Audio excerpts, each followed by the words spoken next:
to another video of Vibing with Via. So it's Music Monday, and guess what? Interestingly enough, like I said last week, we wouldn't have to talk about all the drama that's permeating the Jamaican society right now, but instead we would focus on something that is a little bit more positive and a little bit more uplifting. So I thought about it and I said, we're just coming out of September, which of course is Miss Lou's birthday, and everybody knows Miss Lou as the mother of Jamaican culture. So she's a cultural icon and ambassador for us as a Jamaican people. But guess what? A lot of persons don't know about Dr. Olive Lewin. Now, this woman has dedicated her entire life to preserving what is the culture and the legacy of Jamaica.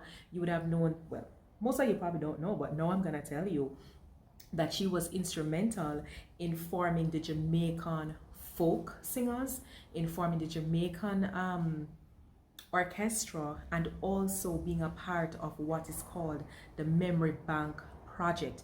This woman is a legendary. This woman is a cultural ambassador in her own right.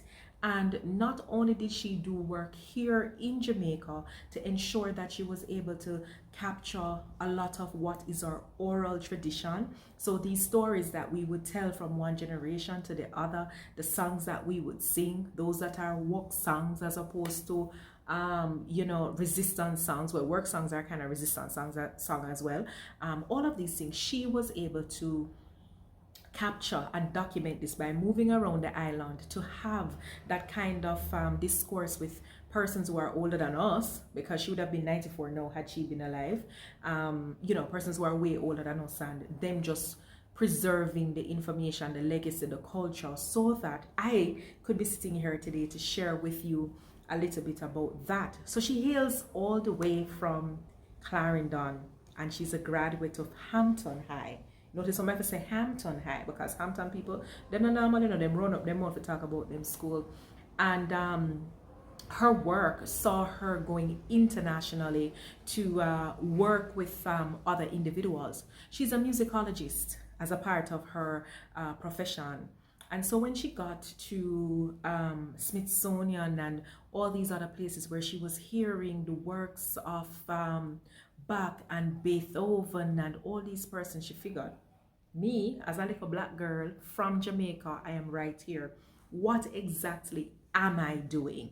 And so she made a decision that one of the things that she must absolutely do is to delve a little bit more into her culture and to fight that fight to ensure that the culture would live on for many generations to come. We really have to laud the work of Dr. Lewin, because the reality is she existed in a time, and she was working in a time in Jamaica where it was almost unlawful for persons to tap into what is their African heritage. And so back in 1966, when she was appointed the director for the Jamaica School of Music, Olive spent a lot of time just going around Jamaica, and as one person put it, she was pulling the tongues of these individuals for them to talk and for them to sing as a way of preserving our oral tradition. Now, Jamaica at that time, as you can imagine, had a very Eurocentric focus, because of course we were just on the eve of ascertaining what is independence. To date, we still see where we are struggling as a people to truly identify with what it means to be Jamaican and to truly embrace the African side of our heritage. So she can be lauded for her efforts in that regard. But talk about somebody who has left a really rich cultural blueprint for us. She would have been one such person. We cannot deny the fact that it is through the work of Dr. Olive Lewin that we were able to be introduced to Etu, a Yoruban-derived tradition. It's how many of us would have heard about Pagwa, which has some Indian influence. Her interaction with persons such as Queenie. Yes, Queenie, this maroon mother, which a lot of persons still know about, she's coming off of the whole lineage of Nanny of the Maroons, and she was a fierce and vibrant leader in her community.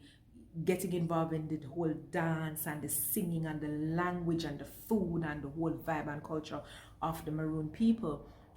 In addition to that, we were meeting some healers that were to be found right here in Jamaica. Now, Olive Lewin's work would actually see a lot of persons coming here to take trips between Kingston to get to Portland, to get to places in Hanover such as Knightsville, just to learn about our culture. I mean, this must have been somebody who recognized that our culture is probably the greatest asset, and so it really needed to be preserved, you know, because this is how things change. The culture in Jamaica right now is different.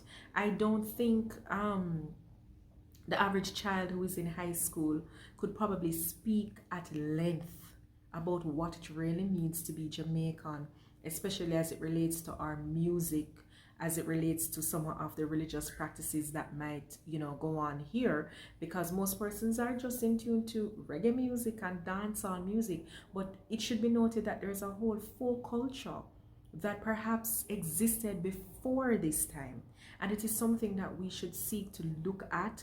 I think educators should make a deliberate attempt to infuse this type of knowledge in their classes, irrespective of subject areas that are being done. And I really do believe that even in the dance hall, how nice it would be. Anybody want to partner with me? Because I could get the show going, you know. How nice would it be for us to have a show?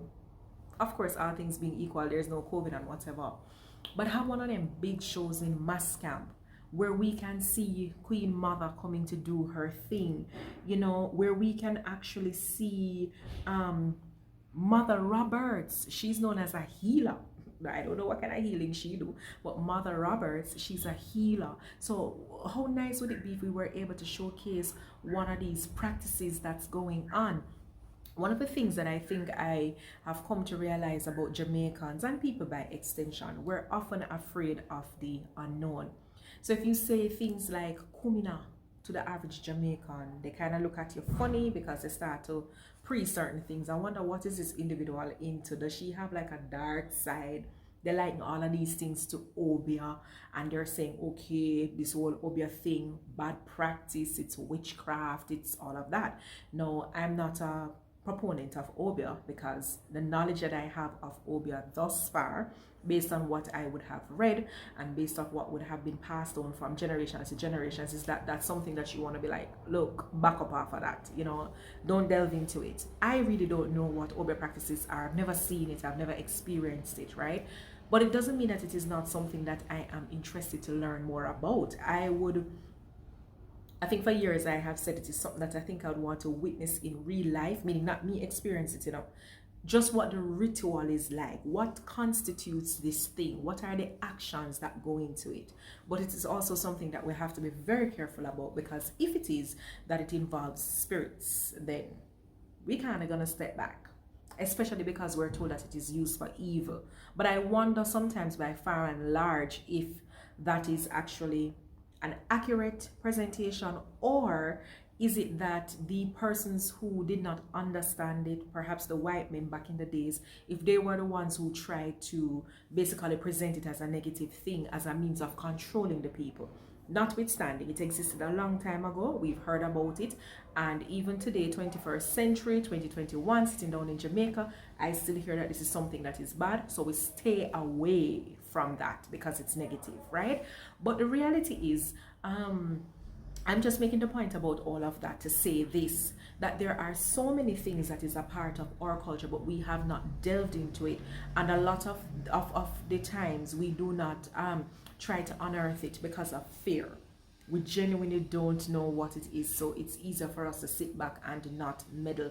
I think I want to make a concerted effort, though, to learn more about the folk side of our culture.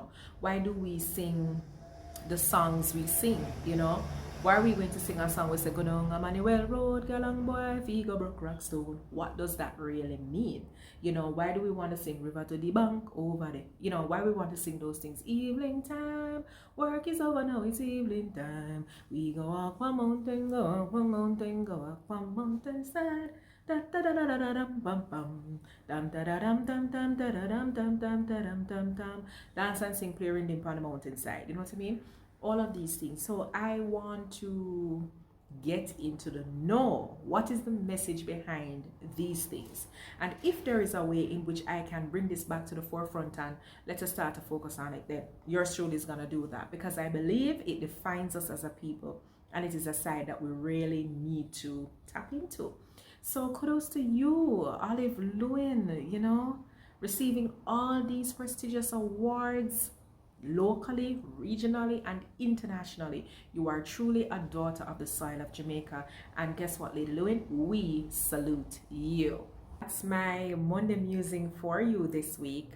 You know, really focusing on Olive Lewin, and happy to have learned something more about her. And I hope that after watching this video you would have learned a little bit too. And of course, go do your own research, learn about your culture. It's the greatest asset that you do have.